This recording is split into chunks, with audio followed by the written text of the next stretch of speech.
আজ যে সারাদিনে একবারও রুমের তনে বাইরে নেই, সারাটা দিন রুমটার মধ্যে হুইয়া বইয়া থাইকা কোনো রকম দিন দ্বারা কাটাইছি। তো বিয়ের লেখালে আমার মন চাচ্ছে একটু ঘুরতে চাই, কিন্তু কেল্লায় ঘুরতে যাবো?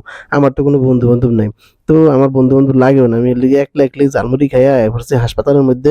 তা আগে আমি হাসপাতালে প্রায় প্রতিদিনই আইতাম, প্রতিদিন না হলেও কয়েকদিন পর পর আয়া সার্জারি ইউনিটে ওই যে মাইসে ফিটাফিটি করে মারামারি করে আয়া কাটটা সিরিয়ে বেরিয়ে যাইতো। এনে মনে করেন যে এই স্টিচ মিস্টিচ দিতাম আর কি, সেলাই টেলাই দেওয়া শিখতাম। তো যাই হোক, আজ যে আইসি, আজ যে হলো সার্জারি ইউনিট 2 তে অ্যাডমিশন। এই যে দেখতে আছেন আপনি, যে তাই যে হেলিকের দিক নির্দেশনামূলক কথাবার্তা দেওয়া আছে। তো এই হলো সার্জারি ইউনিট 2। এদিকে আমি স্টিচ দিমু কি একবারে এমন মারাত্মক হেড ইনজুরি লিয়ে আইছে, বেটার দেখে মনে করেন যে আমার মানে নিজেরই মাথা মতো ঘুরে ফিরে যাওয়ার মতো অবস্থা। এরপরে এবার সিরিয়াস পেস্ট্রিস হবে না, কি খামো কি খামো, এত খাওয়ান থেকে মানে মাথা মতো পুরো ঘুরে গেছে। এখন পরে মনে করেন যে আমার সব খাইতে মন চায়। তো এবারে একটা কালো জাম অর্ডার করছি, কালো জামটা এত বাজে, এই শক্ত একটু ভালো লাগে নাই। কালো জাম টালো জাম খাই, এরপরে দিয়েছে পকেটে একটা টেও নেই।